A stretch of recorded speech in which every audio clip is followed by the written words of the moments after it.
He is known to millions of fans around the world as Sergeant Mike Dodds on Law & Order SVU. Yes.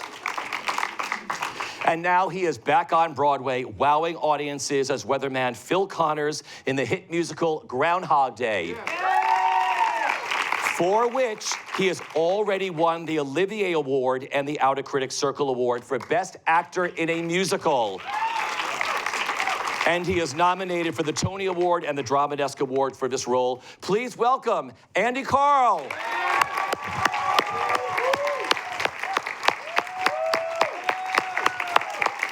Thank you, thank you. Thank you so much. Welcome.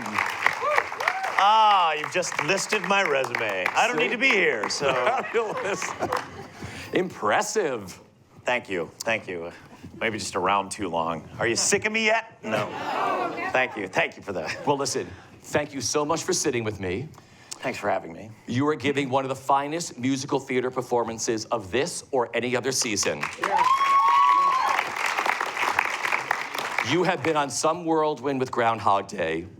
Take me back to the beginning. I know, we're gonna start at the beginning. Sure. How did the musical originally come about for you? Matthew Warchus called my agent one day. I think he had seen me in On the 20th Century and Rocky, and he thought I could maybe handle this part. He was looking for a Phil Connors, and I was filming SVU at the time, and I'd sort of just done a couple of episodes, and I was like in a nice groove, and I was like, I don't know if I should go back to theater right now. I just left to go do this great television show, and I was sort of like figuring stuff out because I'd never been on a set that long in my life. But I went and met Matthew just because, you know, it's Matthew Warchus, and he's a genius in many ways, just to basically have the meeting. And then I heard the first demo of, is that an ACL brace you had to have? No, it's your headphones. I thought for sure somebody was wearing an ACL brace to make me feel better. Just kidding. But that is a cane. That's a cane right there. So yeah, I notice these things a lot now. I don't know why. Look, how'd you do it? How'd you do it? That's what I get. I get a lot of questions about how I did the knee. But in any case, I met with Matthew, and I heard the first demo of Tim Minchin's opening number of the show, and I was like, that's genius. And then I read the script, and I saw how they were going to take it from the movie and put it on stage in a in the way that you're seeing now. It was pretty much how I envisioned it in the script, as far as like how you get from one day to the next. Not the beauty that he had in mind for the set, but I got really excited, and I didn't think I was going to be. And from that point on, it was like I feel like I have to do this role. And it was weird because on Law & Order, this is a Hollywood like moment that I've never been involved in, so I'm having that. I had that moment where it was like I didn't know if they were going to sign me for the next season. They didn't know if they were going to have a next season. So this job was sitting in front of me, Groundhog Day, this tremendous theater piece that has such a journey. It's sitting right in front of me. I'm like, I don't know what to do because I want to do this so bad. And I think it was just one of those things where go with your gut. And luckily, they hired me for the role, and I took it on full strength, 100%. And I got to go to London for 6 months or 5 months, and that was another thing that was really intriguing. I'd never done anything in London, never played any theater in London, and visited there for maybe 3 days once when I was 15. So I don't remember it well, but I got to live there, get to see the culture and how they deal with theater, and theater is very, very sacred there in many ways. Also, it was at the Old Vic, which was a beautiful theater with a lot of history. The original Olivier. Sir Olivier was there, and just being a part of that was hugely dynamic and just wonderful. Well, you mentioned Law & Order. Go back to your audition for Phil. Did you have a friend in mind or a friend's sort of role in mind? Oh, yeah. I knew that Phil was kind of a jerk, and kind of he's very quick-witted, and it's kind of how I see Raul Esparza's role on Law & Order. So I just sort of, I watched him a couple of days, And I was like, wait a minute, that's Phil. Okay, great, I got it. So I sort of just took on a lot of his mannerisms about talking over people and not really caring, like, oh, you got the information, great. I'm gonna talk over you, great. We're gonna get things done. And it's like, yeah, next, please, come on. And it seems like it's very like, it pushes people away, but it actually is a very like quick-witted thing where I stole from Raul Esparza for the audition, later on adding my own, flavors. Totally. What an incredible creative team you have on Groundhog Day. What's it like living in the world of book writer Danny Rubin, composer Tim Minchin, and director Matthew Warchus? Living in that world, it's interesting. Matthew's real quiet, and he's got a whole bunch of stuff going on in his brain. He's got a lot of pictures, and I think one of the best things in my life is when I make Matthew laugh on stage, because it's sort of like earned laughter. When I hear from him from the back of the house just laughing at something that I did, it's beautiful because he's just, you want that. He's sort of that father figure of the show, so you're kind of like, how'd I do, Dad? And he laughed, and so he's just what he's done with the show, and it's a work of art. I look at it as a work of art because the staging is really beautiful, and the time that they took to really make those moments count in the show are amazing. There was one piece of direction in particular while we were in London that we were in previews. We didn't do this, but it's in the show now, where Ned Ryerson, we find out a lot about his character. One of the things is that his wife passed away, and he's this really jolly, sort of like almost too jolly of a character in the beginning, and you don't really, Phil doesn't want to be around him, but you get to find out more about the characters as you go along. And Ned Ryerson, you find out that his wife passed.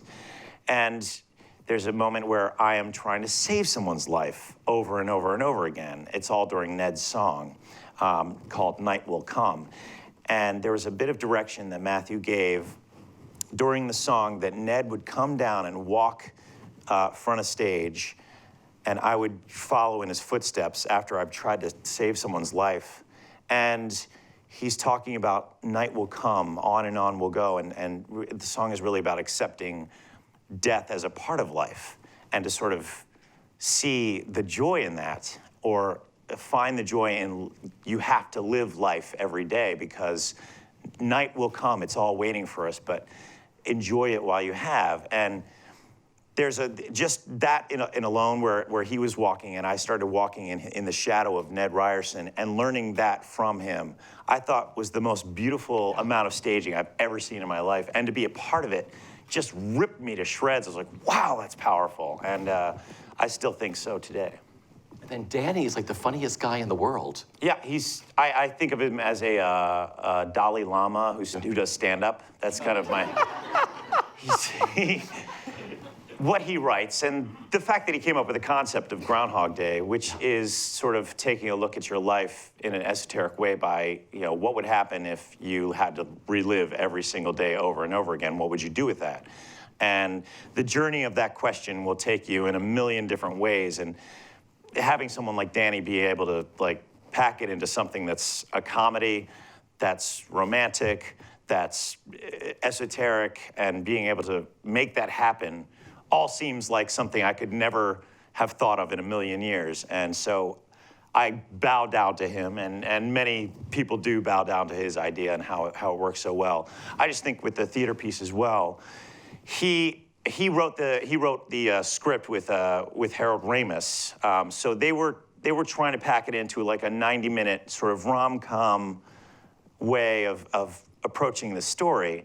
And I know Danny, in some original interviews that he had with the film, and on the DVD select things that you can see interviews, where his script was very different in the beginning to what they ended up with. I feel like Danny has more to say with this show and with the theater piece as well, and they are able to just expand on some of these ideas that are huge in the very context of the story. And being able to do that, Danny has given us more humor and more quick-witted ideas and more esoteric ideas, and that's why I think the stage piece actually is an evolution of this story. Yeah, so he's terrific. And then there's Tim Minchin. I mean, talk about that beautiful score. Tim, yeah, here's the thing. I mean, to have those three guys in a room who are thinkers and tinkers and also to really sort of find the depths of what it means to relive the same day over and over again and how you handle that and to write a song that can sort of encapsulate the ideas that are happening at each individual moment is it's huge, and so I just give them so much respect. Tim Minchin has this, he's like a mad scientist with, who's a rock star, has a great, libretto, and just his lyrics are profound but simple. Like he can write a song about, three drunk guys in a bar and then talk about what it means to live in the now and be present in the now and see things through somebody else's eyes and do that in such a beautiful way that, it's beyond me. I'm just the player. I don't know how they do it. I love that. And then there's your incredible cast. Yeah, great cast. Don't get me started on that cast.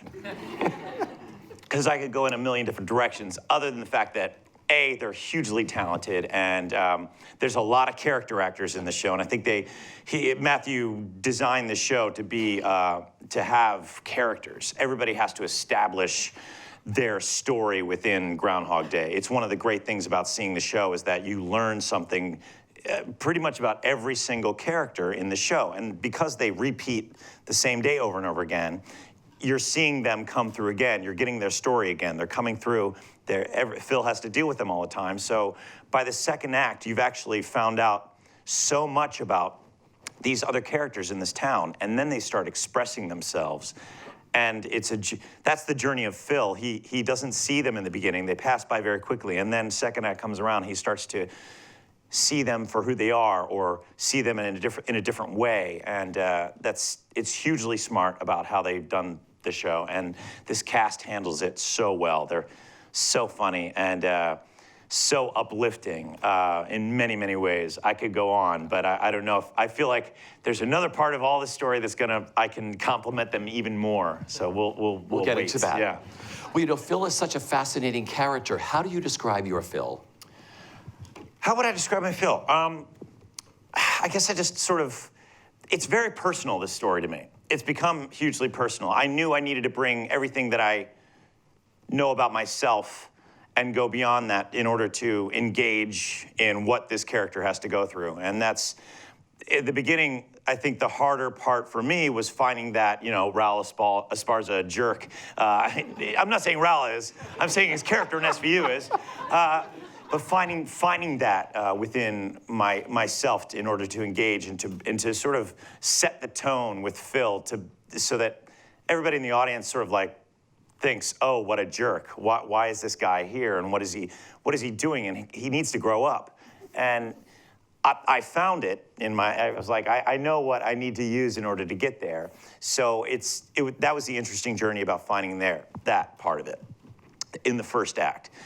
Second act rolls around, and obviously towards the end of the show, he's an evolved person. He's able to see things differently. And I just feel through the journey of all those shows that you mentioned I've been in, I've taken bits and pieces from everything, put them sort of all into Phil Connors. And so it's part me, it's part the characters I've played in different shows, and also some brand new discoveries of things where, I haven't gone before, especially with this, how deep this show does go. So it's a pretty deep well of things that are in there for Phil. Yeah, because Chita Rivera always told me that. She goes, we're an amalgamation of all the roles you played that add up into the new one you're doing and the person you become. Yeah, and I think that could be a great evolution for any actor as well. Repeating performances, repeating things that you've done before scares the hell out of me. It's one of those things where it's like, even if I could just play like some bit character who's got a totally different thing that I've never done before, that excites me. I would love to, just experience new things that way. And this show is a complete new experience. It is involving all the stuff that I've done, but it's also being able to guide one character through all that and maintain Phil Connors for who he is throughout the show. It's been a great journey. Because he's obnoxious and charming all at the same time, but the audience loves both sides of his guy. That's great writing, but B, that also comes from just like stage experience and working with a lot of people that I've worked with that I've just sort of like, how do they do that? How do they make it happen? And it's like, oh, and you have to own it. You have to be able to own what a jerk you are in order to make him charming. It was like I was in Jersey Boys at the August Wilson Theater where I am now, and I got to play Tommy DeVito, who was that sort of gangster you loved. You loved to hate him. He did so many things horribly, but he had a charm about him, and I thought that was the best. And I watched YouTubes of Tommy DeVito, like, present day YouTubes, and he could hold a room. He loved holding a room and breaking everybody's balls, if you know what I mean. Well, congratulations on your recent 2017 Olivier Award. Thank you. The Best Actor in a Musical for this role that you originated in London. What did you take away from the London run? Oh, it's interesting because looking back on it, I take a lot of memories of the great cast there as well, a great city, a great time. My wife came out a couple times. We went to Paris a couple times, so I was like, we had like the best experience. It was, I never want to leave my dogs for that long again. Those poor guys. They suffered missing their daddy, which I know. I'm a dog person. What can I say? But what I take away from that is interesting because in London I was an unknown. I know that people know me around town here. At least if I leave 42nd Street, nobody knows me. But if I stay within this, right within the couple blocks, I run into people who know what's going on, and because it's a small town, small theater town.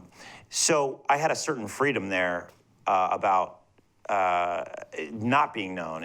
I could have looked at it one way. It's like, I got to prove myself as the American who comes in and is like, got to be real good, or just like have the freedom to let everything go. And I have no expectations upon myself other than to be like massively involved in this piece, and making the trip over there and dedicating myself to that amount of time over there. I knew that I wanted to give everything I could to the piece.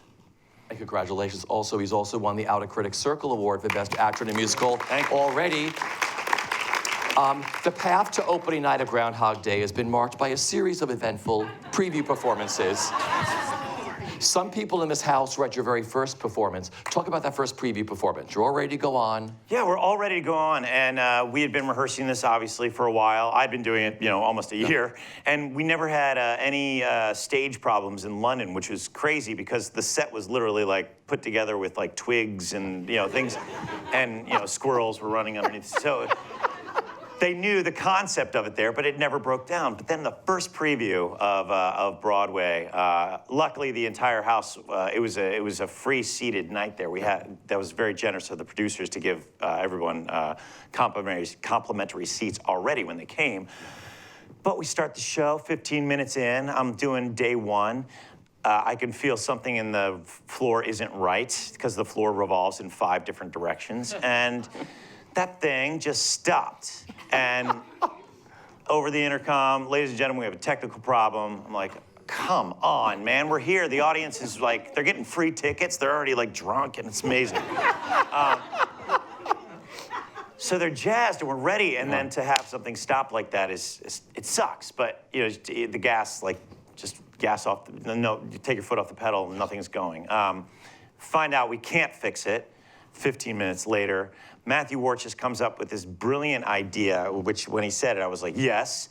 He's like, let's do a concert version of it. We'll put up seats, much like these here, have them on the stage, and we'll let the piece live by itself because the material is strong, the songs are strong, the orchestra's playing, so it's still a great night. We're all in costume, we're just sitting there.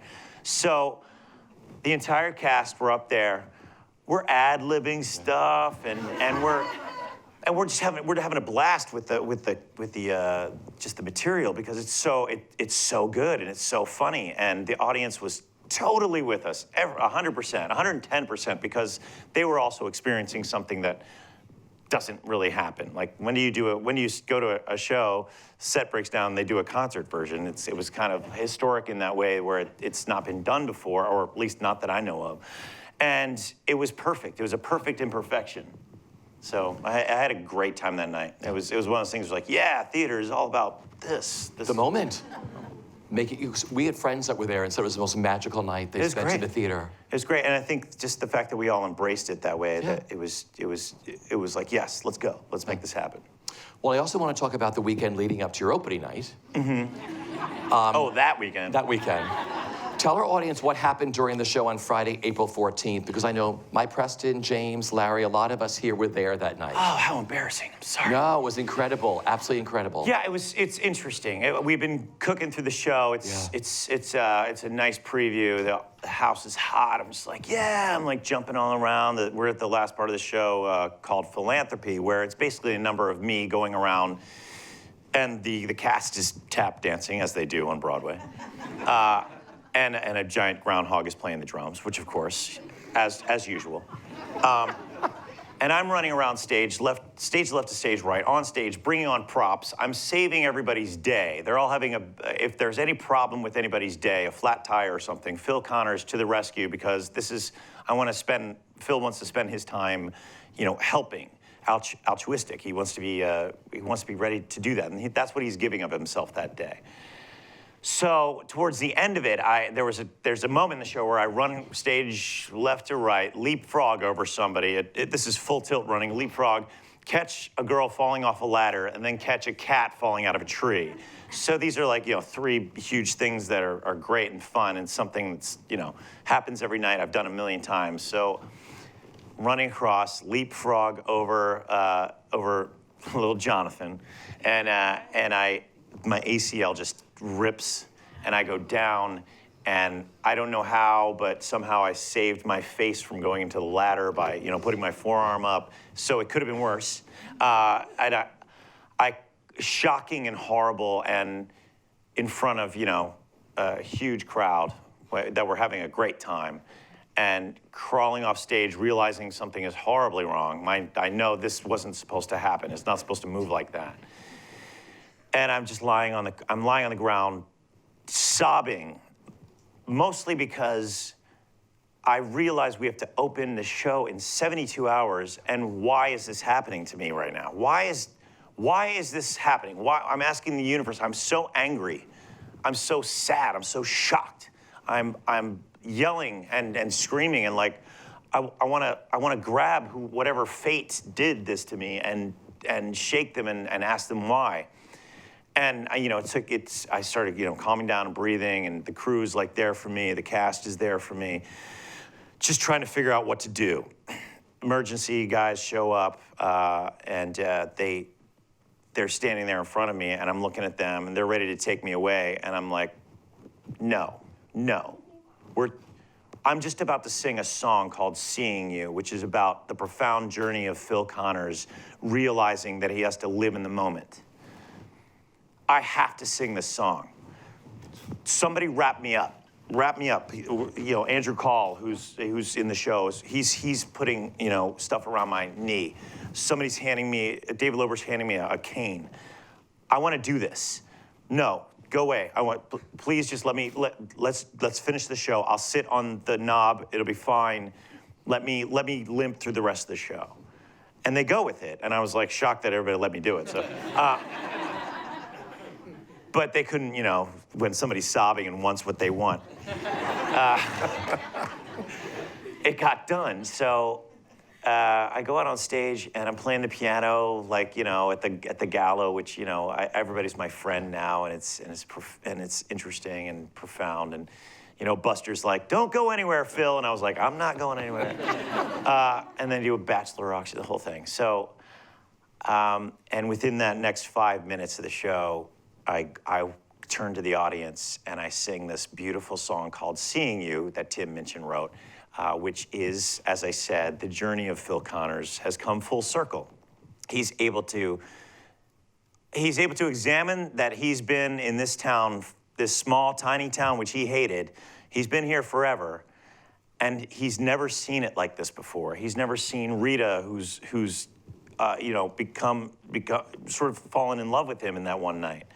He's never seen anything like this. And I'm staring at the audience. Half of me is saying, like, I'm sorry, goodbye. I ruined it for everybody. But the other half is, isn't this the most beautiful moment in theater that we can all share, because you all are just applauding and giving me love, and the people behind me are the cast. As I said, I wanted to compliment them again, because they have been there from day one of rehearsal, and the show's all about this. It's all about lifting someone up who gives. And if I had to be selfish in the moment and take all that love and let it just ride and explain that I'm seeing everybody for the first time, and thank you. And it was, I could go on for another hour about what it emotionally is like. I'm not even sure what it really is emotionally, because I'm still figuring that out, but it was one of the most beautiful things I'd ever experienced, which was awesome. And then I finished the show, went to the hospital, like still going, why, but still thinking about that moment that just happened. And the show must go on? Is it Rocky? Is it? It's not how hard you get hit, it's how hard you get hit and keep moving forward. It's like, it's Beautiful. Is that it? Is everything that I've done led me to right now? Is my wife telling me, you're going to do opening night while we're sitting in the hospital, something I couldn't even see, and she's like, you're doing this. And I'm looking at her like, you're crazy. There's no way I'm doing this. Yeah. But hearing it entirely, hearing the one person that has saying like, do this, you got this. And I was like, this is life living itself in art, in theater. I'm having one of those moments. I'm having the Karate Kid moment where I'm like holding, sweep the leg, and he's like, yeah, and he does the thing. And it's Crane style, and it's awesome, and it's still hitting me many, many different ways. And it's only like, what, 3 weeks, 4 weeks ago? So it's still too much to sort of comprehend. But look, if I can pass on anything about that moment, it is that Rocky spirit, it is all that stuff that comes along with it. But, all the actors, all the stuff we do, it's all courage-based. It's all about getting over fears. We're stepping out on stage trying to get over a fear for the first time. If we're getting out there and it's like, here we are, what do? We perform, okay. And then you take on the solo line, and then you offered a role in a Broadway show, which is astounding, and that's a huge thing. It's like, I'm about to step out and do it for real, here it is. And then getting over the next hump, and then being a lead in a show where you better step up to the plate and have no fear. And then to have your leg literally swept out from under you. And do you let it define you, or do you get over the fear and try to get going? It takes a lot. It takes a lot of love. It takes a wife who can see that kind of, has that vision to be able to put you in that spot. But it is about getting over fears. I think maybe life is all about that. Thank you. Sorry. No, I think that is like... Time is it? No, not at all. It was one of the most emotional nights. Everybody say hello to Orfe, Andy Karl's wife. Recording artist, Tony nominee, actress, singer, the best. Thank you for getting him through this. Yeah. It is on. Well, I want to go back to the beginning. Growing up, where and what were your earliest creative outlets? Growing up? Yeah. Early. Early. My mother played organ for her church, for our church. So that was kind of her thing. She also was a teacher. So I always had a piano around the house and albums around the house. Yes, albums, the big ones with the, anybody know those? LPs, we call them back in the day. Records, if you will. West Side Story, Jesus Christ Superstar, Tommy, those things, and Led Zeppelin's, Pink Floyd's, all that kind of stuff. I had that around the house all the time. So music was always like in my fingers or in my ear, and it it was some stupid things that like my mother getting me to film something for a film class that she was taking at college, where I would lip sync to Michael Jackson's Billie Jean with a garden glove on and like her wicker hat. But she knew I could move. I could do the little like, you know, Michael Jackson was huge back then, and like, you know, little like red-headed braces, you know, at 10 years old, on film, like doing that kind of stuff. There was something there. Obviously, she saw it, and I, you know, I was just in the chorus of high school, and then the high school musicals would come around, and I auditioned because the choir teachers. So I got to give it up to the choir teachers as well. They're like, you can sing. I would like you to be in this summer musical. Let's do it. So I was in the chorus of Like Anything Goes. And then the next year, I was like, oh, I like that. And then the next year we did Little Abner, and I played General Bullmoose, character actor with a mustache and gray in my hair. And that's when I got my first laugh from an audience, and that's hugely addictive. One of those things that it never goes away. You're like, hey, I just made it funny, and you guys are laughing, and it's like it's credit in the bank, and it's worth everything. As we are we in the Robin Williams Yeah, house? the Robin Williams Center, yes. So yeah, from a comedian standpoint, I know where he came from as far as that sort of getting that from an audience. Then it was your classic Judd Fry in Oklahoma. And Judd Fry in Oklahoma, yeah, which I did with a cast on this leg. I've hurt myself in more musicals than I can even like shake a leg at. I broke my foot skateboarding before I played Judd Fry in high school, so I showed up at first day of rehearsal with a pair of crutches and a cast around my foot, and everybody's looking at me like, what the hell are we gonna do with you? So I built a boot. I was so like, I'm gonna make this work. The show must go on. Poor Judd is dead. I needed to sing it. So I built a boot out of like leather that looked on the cast that looked exactly like the other boot that I had. Like I was always artistic in that way. Like I wanted to create things, but I made sure that it looked as much like my other foot as possible. And I did that show with a cast on my foot. So let's go down the other list of injuries I've had in shows. Totally, I love it. Dinner theaters helped hone your craft early on too, right? Yeah, dinner theaters in my local hometown, Baltimore, Maryland. Yep. Let's hear it for Baltimore. Yeah, there you go. One. And we had the Towsontown Dinner Theater, the White Marsh Dinner Theater, and then Toby's Dinner Theater, which was 8 shows a week. And you got, I also waited tables, so I was cutting my teeth there, like serving a lot of like razzle-dazzle daiquiris to people for, in the special goblet that you can take home. But when Toby Ornstein from, she's from Columbia, Maryland, and she owns Toby's Dinner Theater, she saw something in me and wanted to put me in like the kids show during the day and then the evening show at night, and she asked me to come back for like the next show that they're doing. So the encouragement of that was great. Because it was all about encouraging things and then realizing that you can actually make a living doing this. This is insane. Because I had never sort of gone that far before. And then, shortly after moving to New York.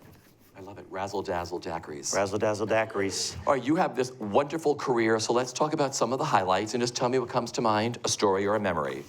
Your Broadway debut as Joey in Saturday Night Fever, a very personal, life-changing show for you, wasn't it? Yeah, I met my wife there. Yeah. Woohoo!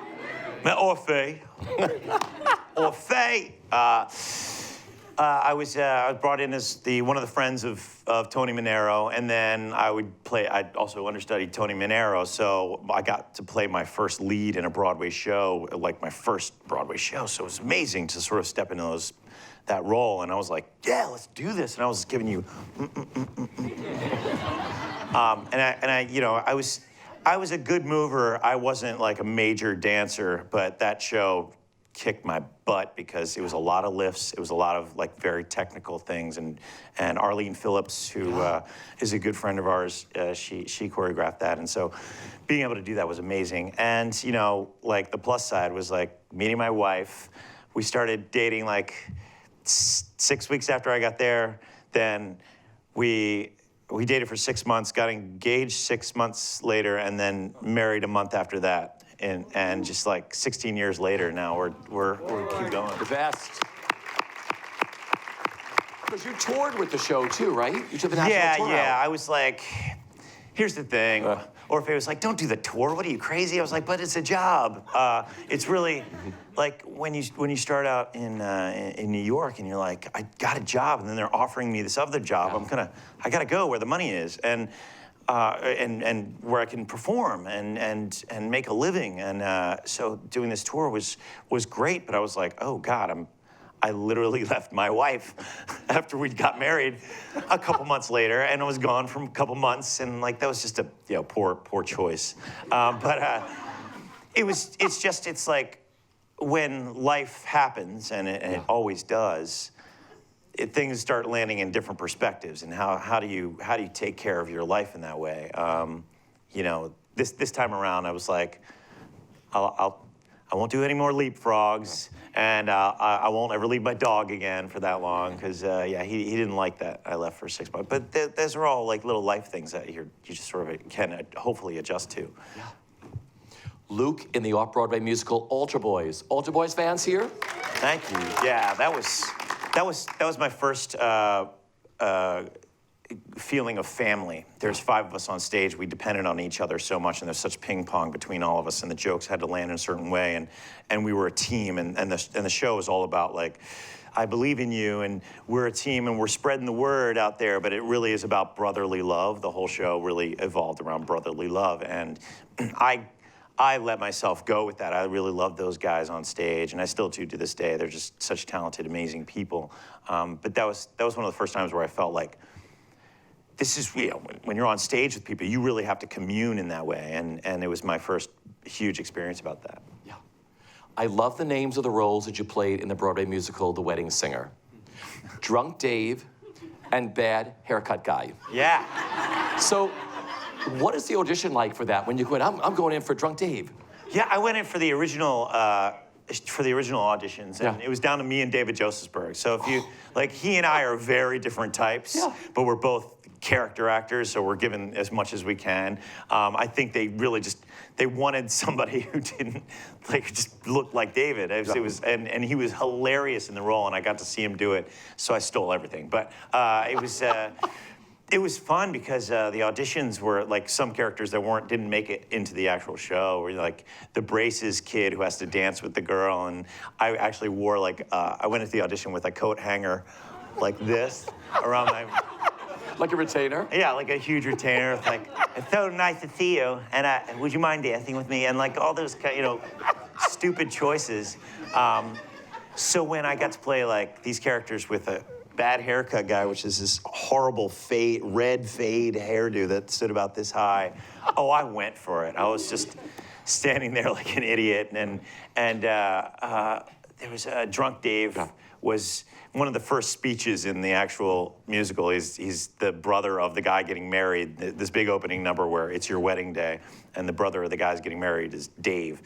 And I just went in, I was like, who are you? Oh, look at my brother. He's such a beautiful, loving man. Nobody knows he does coke in the bathroom. And it was like just be bananas. And I love that stuff, and I would get a real joy out of making people on stage laugh, and they would, and I would see them go, and I was, because the timbre of that show, Wedding Singer, was a lot of fun and a lot of comedy. Well, speaking of auditions, we have a lot of actors in the house tonight, and a lot of them say, I have talent, but I'm not good at auditioning. Do you like to audition? No, terrible at it. Really? Some hit better than others. I'll especially like, film and television stuff where you have to put yourself on tape or something like that, or you have to go in a room and there's big, bold choices that you can make where you can set yourself in a character, where there's those intimate scenes where you're just like discovering, how are we going to save the guy from getting killed every day? He's not gonna make it. Okay, let's take him to the ER. Like, how do you make that amazing? You don't. It's like you're a sort of a type in that way. So when there's stuff to chew on, it's great. Yeah, like the actual auditions, unless you feel it in the room and they're going your way, it's not always fun. It's sometimes you're still scrambling to search it out because you spend some time with the character, but not like something like in a theater piece where you can spend months getting to know Phil Connors. But Phil Connors, I knew right away. Rocky, I knew right away that I was involved in the character. I knew where I wanted to go with it. But other things like the Mystery of Edwin Drood, I was auditioning for that show, and I actually auditioned for Will Chase's role, which I was like, I can't sing this really. It's kind of not my thing, not my wheelhouse. I didn't feel comfortable, but I was just doing the lines and all that kind of stuff, and I didn't know the show that well and the timbre of the show. So the fact that they saw me for this other role was great because it was character. It was all about doing the eyebrows, and yes, and so it sort of hit that way. But yeah, the original audition for that was not so great. So what's your advice on how to audition well? Or pretend you're auditioning well. Yeah, pretend you're auditioning well. I think it's just again, like the whole fear thing comes up because when you're auditioning and you have to like put all this fear out of your head about what am I not doing? What am I not doing? If you can block that out, it helps a lot. And if you can really the best thing you can possibly do is go in with knowing what you want to do. Unfortunately, that doesn't always work because the director is like, can you do it less like that? And you're like, but that's what no, okay. And then you do something that doesn't feel right. But I think the boldest and best choices you can make and feeling really comfortable about your choice is only gonna profoundly look better on you. Because they'll have a million things to say about what's not right, what is right. But if you go in and tell yourself that, if I can walk out of a room and saying like, that was a good audition, I didn't even book it, like it doesn't matter, but like I had that audition. I knew what I was doing. And nothing about it is going to be about what I was doing. It's gonna be all about whatever political madness they had going on in the room.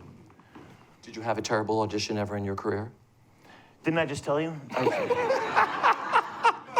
Drood, of course, yeah, plenty of them. I'm trying to think if there's any like horrible ones. There must be horrible ones out there where you're just like, you finish and then you're, oh, I know what one it was. Oh God, this is great. Honeymoon in Vegas. So I go in and a role they gave to David Josephsberg, by the way, which is interesting to think about it that way. And I felt like, I had this song and I made the director laugh in the first audition. And I was like, yeah, they really like me. I was doing Jersey Boys at the time, so I was like, I feel like this is a good chance, a good role, another opportunity that's great. And it's a lot of fun, man.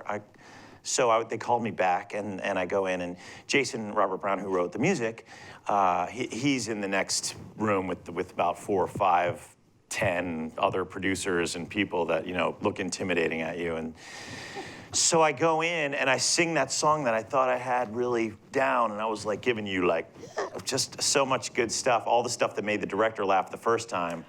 We finished the song, then the director or somebody looks to Jason Robert Brown and is like, so do you want him to sing the next one? And he was like, yeah, just get it over with. Oh. And I was like, so I was like, never again, Jason Robert Brown. You can beg, you can plead, but I will never audition for you again. I love it. I ask every star in this chair that question, and everybody has a horrible story with a very, very big person. Yeah, and it is. Yeah. And it's sort of like they had a lot on their plate. I'm sure they didn't mean it that way, but whatever. Okay, your next Broadway roles were in the hit musical. It just stays here. Everything you say just stays here. They're not filming this or anything. Oh. Your next Broadway roles were in the hit musical Legally Blonde, where you played Kyle the UPS guy, Dewey, Grandmaster Chad. Is it fun playing more than one role in a show? Yeah. Oh, man. Do I love characters so much. I love doing that stuff. Oh, my God. And it was great because, like, I get to be like really horrible to Orfeh in one scene, and then like the UPS guy, and everybody falls in love at the next scene. So it was the best of all worlds. Getting to work together is always a paid vacation, really. But yeah, being able to like. Jerry Mitchell had seen me in Altar Boys, and that's how I got involved with Legally Blonde, because he asked me to do the workshop of it next. He's like, I want you to play Kyle, a couple of different characters. There was a point in one of the workshops where we're doing Elle's, she's doing this video entry to Harvard, and so she has all these celebrities who appear on the video. It was all staged reading, but I got to play Arnold Schwarzenegger, and I was like, hear me now and listen to me later. You will take Elle Woods into Harvard and she will have a great time. And so, and also Jack Nicholson is like, hear me now, Elle Woods, take her into Harvard. You can't handle the truth. It was it was just an opportunity to do all that goofy stuff that I really love to do. And I think that, I need to do more of that. Yeah. But, for right now, what Phil Connors goes through in one day is pretty astounding to play. So it's totally. Fun. Next up was the musical 9 to 5, where you played the role of Joe, the love interest of Allison Janney's character. Yeah. What was it like working and getting to know Dolly Parton? I thought I was going to be fired every day. So the original scriptwriter for the movie was also working on the script for this show, and so they were shoehorning in this character Joe to give Allison Janney's character Violet sort of like a love story, give her a little bit of a heart that musicals love to do. Love is a real big part of musicals, obviously. So adding that romance to it in that awkward way was great. And Joe is sort of like an awkward guy who just sort of follows Violet around, is kind of like interested and wants to know what her heart is about. But I never felt like it lifted. I felt like I was constantly trying, and sort of I had just a few lines throughout. I just sort of had to. The best I could come up with is like growing my hair long, wearing big like stepfather 70s glasses that I thought were terrific, and a cool like green corduroy suit. That was my thing. So those were my choices, and so it was great. It was great in that way where it was like. I swear people saw the show and they were like, oh, who did you play? I was like, I was Joe, the love interest of Allison, and he's like, I don't remember that. Nobody remembers the role. I was like, I came out in like a prince's outfit in the dream sequence for like 3 seconds. And so it was one of those things where I was like, I'm gonna get fired any day now, which is a weird feeling in itself. But it ended up being really great to hang out with Allison, who's a terrific leader of any show. I don't think she never thinks of herself as a leader. She thinks of herself as part of the ensemble, which is what makes it really great to work with somebody like that, who's entirely too famous to be that nice.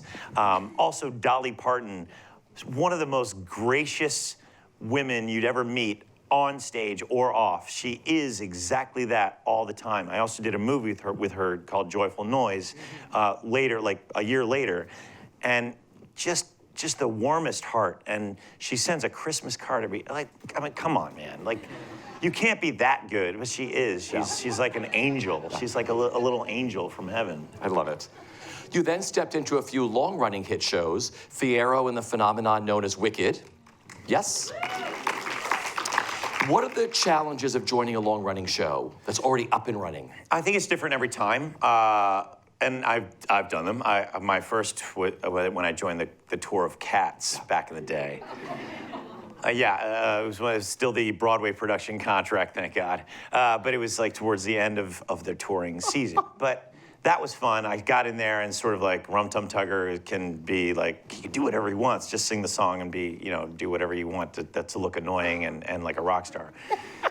Wicked was an entirely different experience because it is because it's a global phenomenon. It's huge. It's something they want to keep as true to what the original production is in Broadway everywhere. They want to make sure that it doesn't stray from its path. So in that, and it wasn't just me that got notes or don't do this or don't try to add too much here. Where we really wanted to be like stay the course with the show, which is proved very well because the show is like, it's a phenomenon. It'll run forever and ever and ever.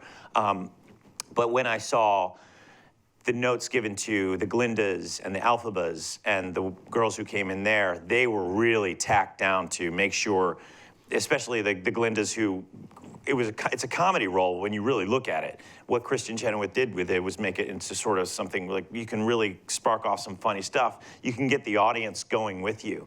But when that happens too much with a show that's so global and so, make sure it's done right or the mothership can't last, they would sort of squelch down anything that would be too much to play with. That may be certain different cast members, but the ones I saw, it was like, really make sure we get this story across, which is important. It's very important, but it also limited anything that we wanted to bring to it.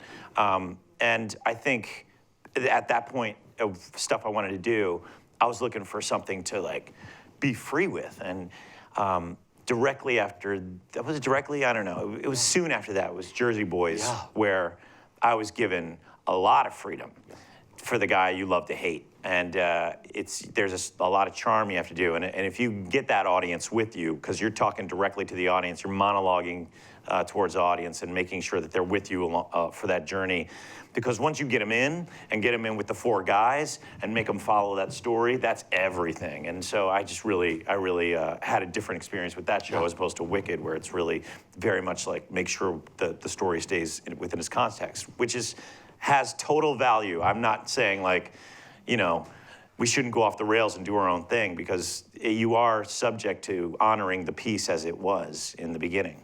But you and I spoke a lot during Jersey Boys, and I know Andy told me you were having the time of your life. The four of you were phenomenal, and you escalated that show back to here again. Oh, thank you. To 10. Yeah, it was a great time because the role is great. It's you got to punch the audience up right from the start, and and you got to get them to love the tunes. And there's already a huge following with Jersey Boys, and the Bridge and Tunnel crowd would come in and they would just eat it up. Oh my God, it was so much fun.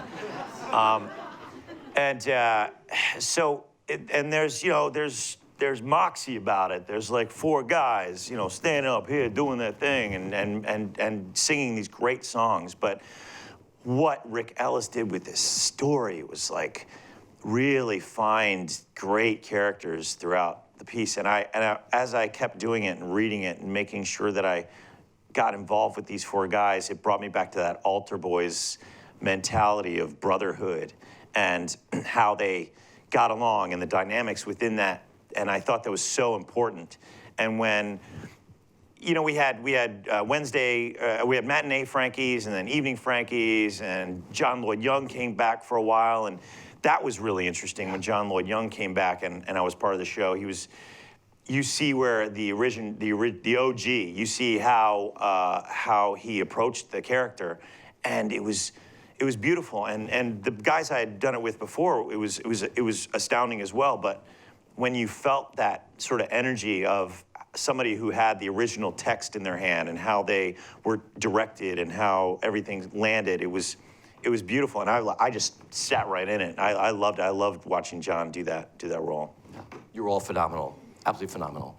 Up next was Roundabout Theatre Company's production of The Mystery of Edwin Drood, which we started talking about, where you played Neville Landless. Yes. I love that name. Neville Landless. The eyebrow guy, right? The eyebrows, yes. I love it. They even put a joke about eyebrows in the show when we were getting voted. I don't remember it, but it was something about eyebrows. I was like, that was me. How much fun was it sharing the stage with Chita Rivera? Yeah, let's talk about Chita, man. She's and life lessons you learned from her working on that show. Dear Lord.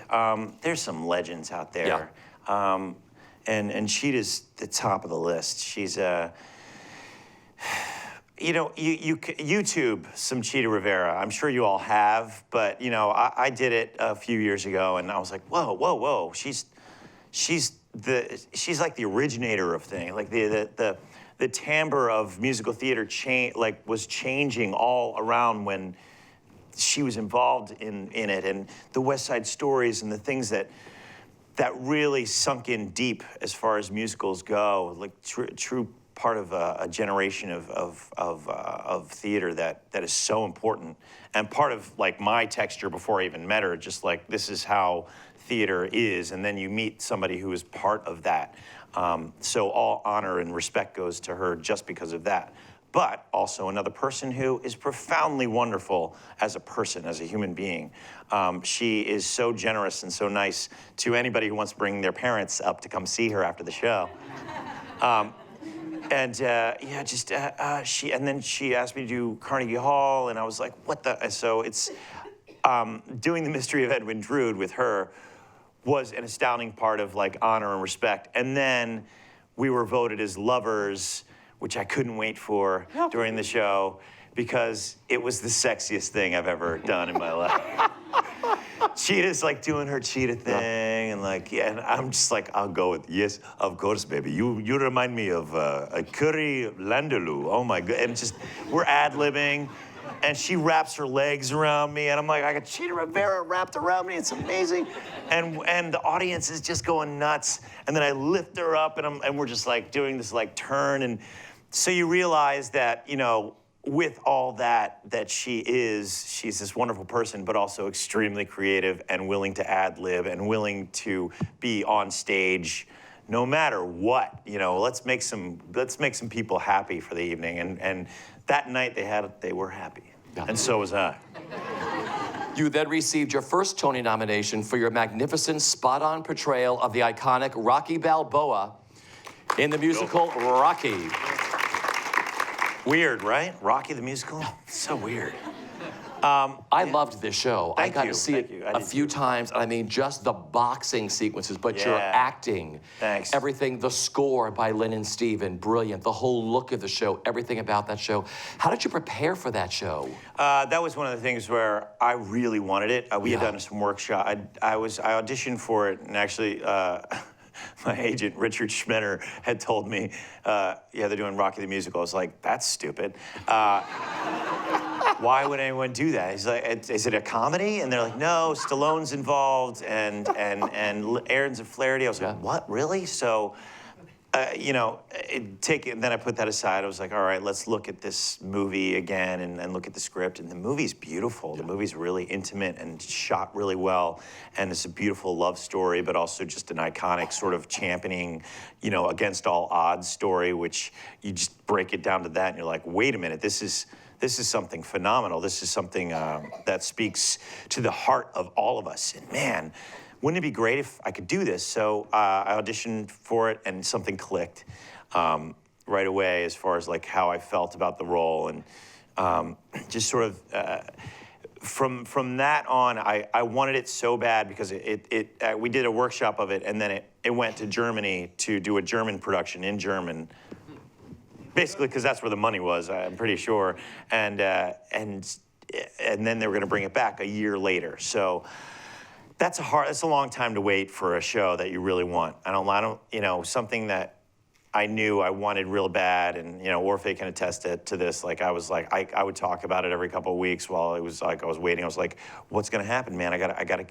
Should I call them and make sure that I get this, because it feels right. So when it came back.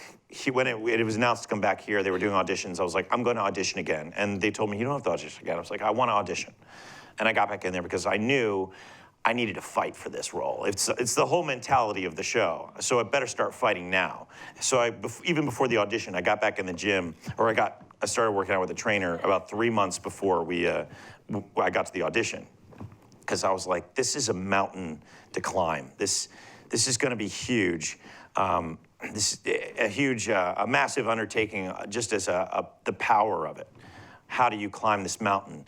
And I was like, no fear, let's do it. So I did all this prep, and then I went and auditioned my butt off, and I got that call to do the role, and I was like, yeah, this is exactly the type of feeling I want to portray. I want the heart. I want this out there. I want the songs to just come from the gut. I want to live every cell in my body, this Rocky spirit, because it means so much to people and it means so much to me. I've watched these movies. I grew up with these movies. The spirit of it is really important. I'm not going to let anybody down on that part of the story. The spirit is really important. So, yeah, I went full force. With doing that, 8 shows a week, you take a lot of abuse on your body, and that's getting to the gym every morning at 7 a.m. And then, like, you know, doing the show in itself is conquering so much. And these huge 20-minute fights at the end, a 5-minute fight in the beginning, all this emotion, all the song, all this stuff. You have to live in this body that's like, you know, rolls his shoulders and talks down here, and like, how do you live here forever? You got to wake up and walk your dog and, you know, make him poop over here and stay in character. I think, you know, it was one of those things where I knew I needed to do it, but it's like my wife was like, "You're ruining your life right now. You're Rocky all the time." I came home, I had bruises, I had black eyes, I had, you know, I got hit in my arm once really bad, so it swelled up. I couldn't put my costume on that night, but I iced it all night and got back in the next day. Just taking on the abuse of it all, because I knew that's how Rocky lived every day, is by, you see that first scene in the movie where he gets back into his house, he turns on a record, he just takes a big thing of ice and like puts it on his head, and like that's how his day starts, by being beaten down. So I knew I needed that all the time. And, you know, maybe I went too far, I don't know, but you know, a show like that sort of I felt like it needed that, and like it was a mountain, and I climbed it. You were phenomenal in that, and it was the first time we had seen a whole different Andy Karl. Yeah. You know, you went somewhere totally different. You're doing everything you do, but you just went totally. Yeah, it's like I said, it's like really make sure I search for things that aren't stuff that I've done before. And I think, you know, what's great about where I am right now, to be able to play these roles, and that people trust me with these roles, I also feel a great deal of respect for that, and I don't want to let anybody down, you know, whether it's a torn ACL or, you know, getting in Jersey Boys, I broke my 2 front teeth on a guitar butt.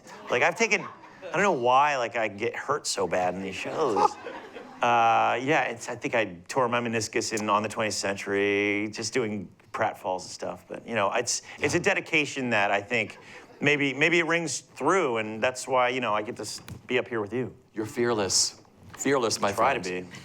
Well, you then received your second Tony nomination for your brilliant comic turn as Bruce Granite in Roundabout Theater Company's gorgeous production of On the 20th Century. Beautiful.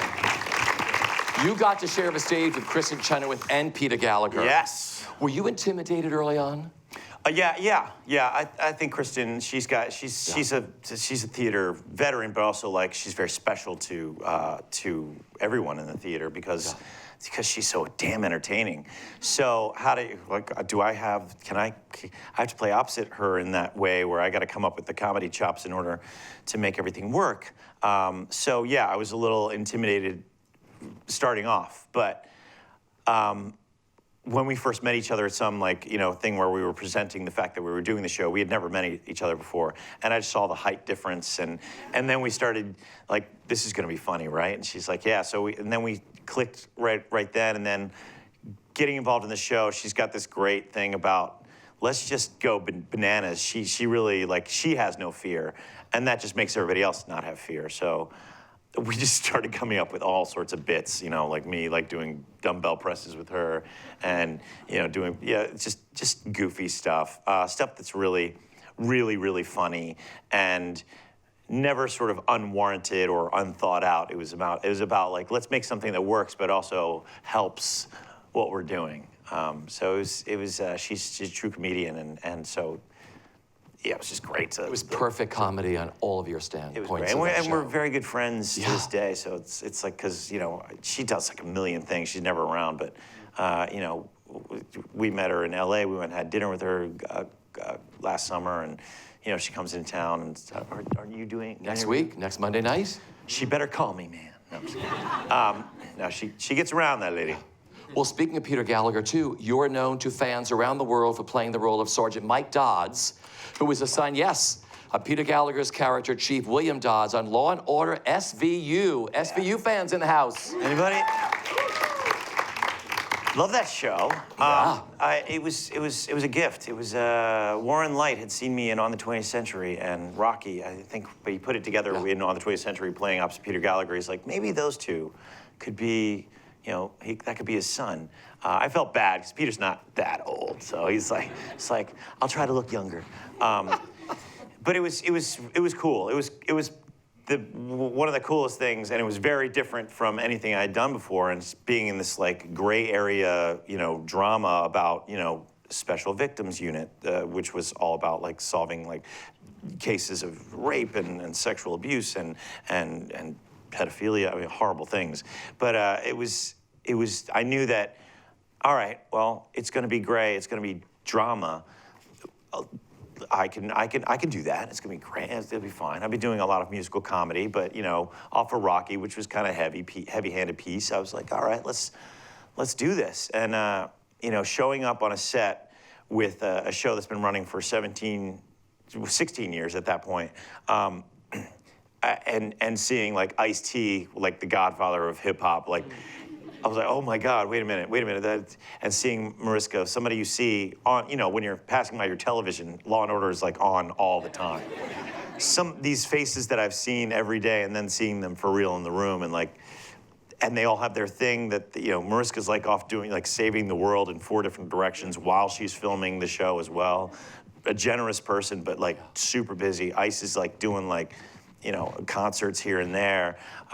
Peter Scanavito, who played Carisi on that show, really was great to me and sort of took me under his wing as like the new guy. Like he was the new guy, but he helped me sort of like feel more comfortable on the set, because on television sets they don't really tell you, or at least that one, they don't tell you if you're doing something right.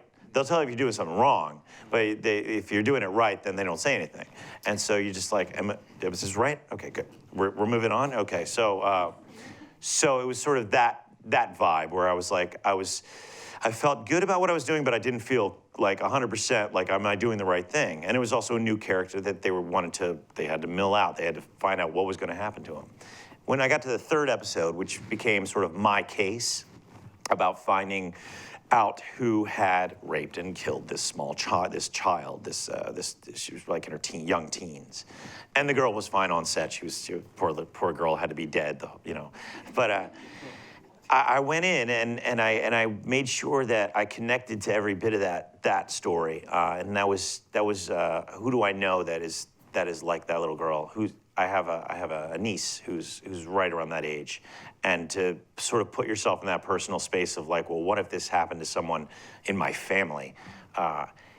It's that just brought on the gut, and that was like, all right, I'm connected, and I have a journey, and I'm gonna make sure I find out this case, because if anybody would do that to my family, I would make sure that I handled it. So there was a lot of like very heavy moments in that episode, but it was also the moment where everybody thought like, nice job, Karl, man, great. I mean, that was terrific, and the producers are coming over and telling me terrific. So that was my validation on that 3rd episode, is like, I feel like I'm doing okay. And that's an interesting thing, because the show is so long running, and how do you fit into the space by being somebody who's coming along and doing, 15 episode arc on this thing and sort of building up as you go along. It was weird and tough and wonderful, and I'm grateful for it, but no fear. Well, staying on that thought, we have a few questions from the audience. Someone says, coming from a theater background, did you grasp the camera work right away when you got onto the film sets or onto SVU?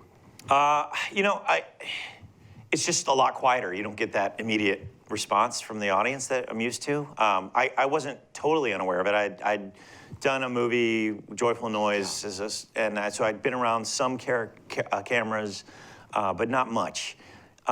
So it was offsetting in that, but it's also a weird thing on set. It's about scheduling. I feel like an actor's life is all about scheduling.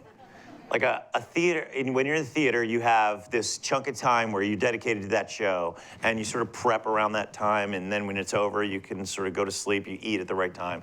With a television, it's completely, you don't know. You gotta wake up at 4 in the morning, or you gotta not get there till 6 p.m. and you shoot till like 4 in the morning the next day. So And when you get there, do you sit around for you can sit around for like a long time.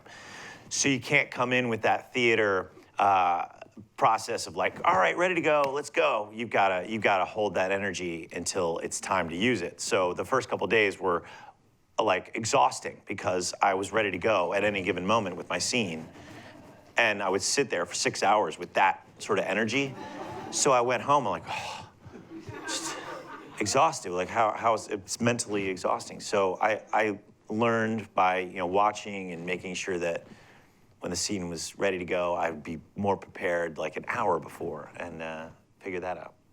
It's a whole different world. I ask every actor who's like started in theater, like what those first few episodes were on TV, and they said it's so different. No one talks to you. Yeah. You never know when you're going to go on. They're like, oh, we're ready for you in 5 minutes, and you're like, oh my God, I got to pull it together now. I've been sitting here for 8 hours. Yeah, it's like all about getting used to how scheduling works. And that's, it's something I don't think they can teach you in class. You just it's one have of to those do things it. You have to figure it out because it's never going to be the same. It's going to be subject to, did they get the right shot? We lost the light. Yeah. There was too many boats outside. We need to change everything. We need to shoot a different scene now. Mariska's sick. You need to take over these scenes, which happened. I was like, this is amazing. Like, I'm gonna say Mariska's lot was amazing, but it's like that's how it works. And also like there's an episode where she's her character's under investigation, so I had to take over the precinct. So I was like, how is this happening? How did I start off in the show and now I'm running the place? But you just you gotta roll with it. And there was some good work on that show that I'm really proud of, and I'm proud of everybody on that show. And they all came to opening night, which was for Groundhog Day. So they're good friends. Another question, what advice do you have for college graduates beginning their careers in theater? What do you wish you learned about the business before leaving school? My experience is really interesting because I started working on it like with kid shows in the theater, and I found the family of theater, and it was something that I never want to let go of the family. So I had already started moving in the direction of I want to do this sort of professionally while I was also going to school. And the best experience I got, because I also didn't study theater in college, I studied music.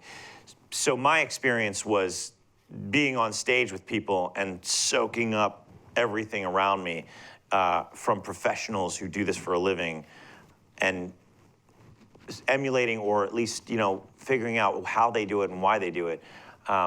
It was all about the experience. So I think when you're in a school setting, you probably have a better opportunity as far as being like exposed to doing it all the time, doing scenes, figuring it out. My experience came from being employed in certain things, not great things, but some amazing, but always soaking up what people had to say and learning, because I'm still learning. Yeah. You never stop learning, and when you do, I guess you're done. I know you're in the middle of performing Groundhog Day, but is there a dream role that you would eventually like to perform from a classic? Oh, from a classic? That was fun doing Annie Get Your Gun at Encores. Yeah. I didn't know the show. I knew the hits from the show. You kind of figure it out, but then when an audience hears there's no business like show business, and the response that song got, and the response that anything you can do, I can do better. I have never felt like people living this classic musical theater moment where we were. It was so fun. That was fun playing in that show. So maybe Annie Get Your Gun someday, but there's such good shows out there. I have seen you in numerous shows, numerous times. How do you keep a role fresh when you've done it for a while? That is the hard part. That is with this show, it's a little easier in a difficult way because there's such a journey to take, and you have to earn so much by being a jerk to be an enlightened soul. So in order for me to go there, I got to do a lot of prep. Not a lot of prep, but get myself in the headspace before I walk on stage. I cannot, with this show, not be in character when I go lie in that bed for the first time. I kind of have to know my journey already. And I think from there, it's special with this show because the material's so good that it takes you. So I can sort of ride the wave with what I got to do. And it's also really interesting because it's an acting piece every day because you're redoing the scenes over and over again. So you kind of have to experience, if you play the first scene any differently, you know you've got to rise above and play it a little differently the next time you go in.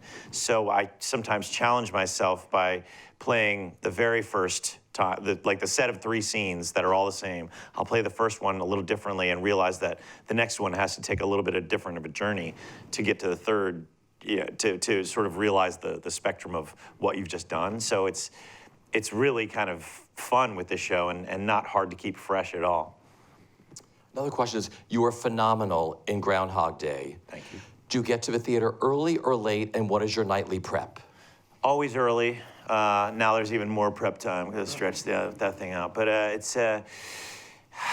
get there early. I feel comfortable getting to a show early. I get there like an hour and a half before shows, and I think like Rocky was that as well. It was one of those ones that takes a little bit extra prep time, but it's more about putting this head into gear and getting the vocals warmed up. It's a big sing and a lot of talking, a lot of monologuing, a lot of jokes, a lot of screaming. So there's a lot of the physical takes time, but it's also to get into your space of the theater and see the journey before you. You got to get there a little early with this one. Yeah. What is the last thing you do before you hit the stage before a performance of Groundhog Day? I look in the mirror and I say, "Damn, you're good looking."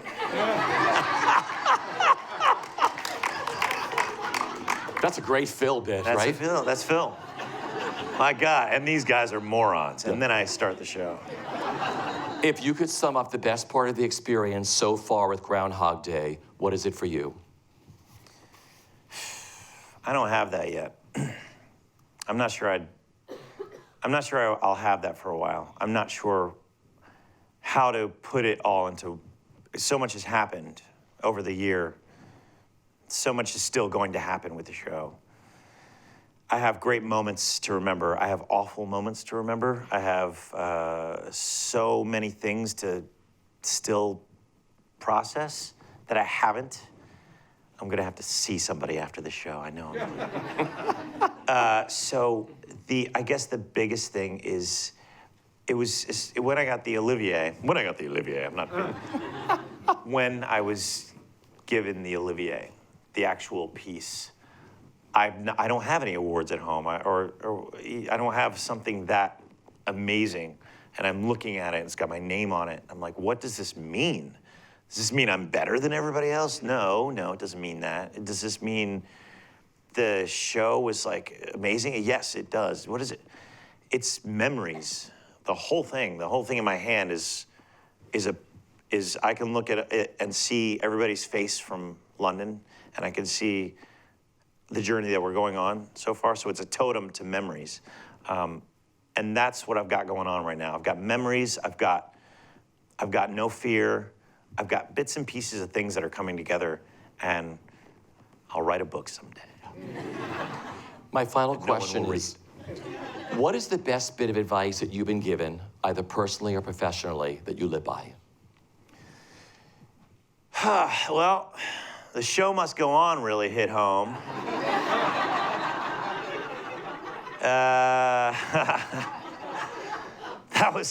That's the one that sticks out huge. Also, sort of Tim Minchin texted me sort of close to after I got the injury, or I think it was before I went on.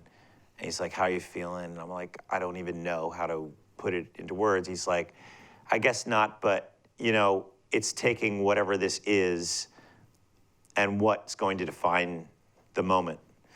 And I think it's about, what are you going to do with this moment? Are you going to sit on your couch and watch it all go by, or are you going to do whatever you can to make it work? And I think in theater, that's the like, we all live by that code. We got to get the show on. So, the show must go on. Well, I want to thank you for an incredible night. I have known you since, I think, Saturday Night Fever. Back in the day. Back in the day, and it's just so wonderful to watch your career rise and where you've taken us as audience members and where you've risen as an actor. And I thank you. For that, I'll give you a little Tony Manero. That's a little Tony Manero. And I thank you for being so insightful tonight for everybody here at the SAG-AFTRA Foundation. I love you, buddy. Ladies and gentlemen, Andy Karl. Sir, thanks for getting here.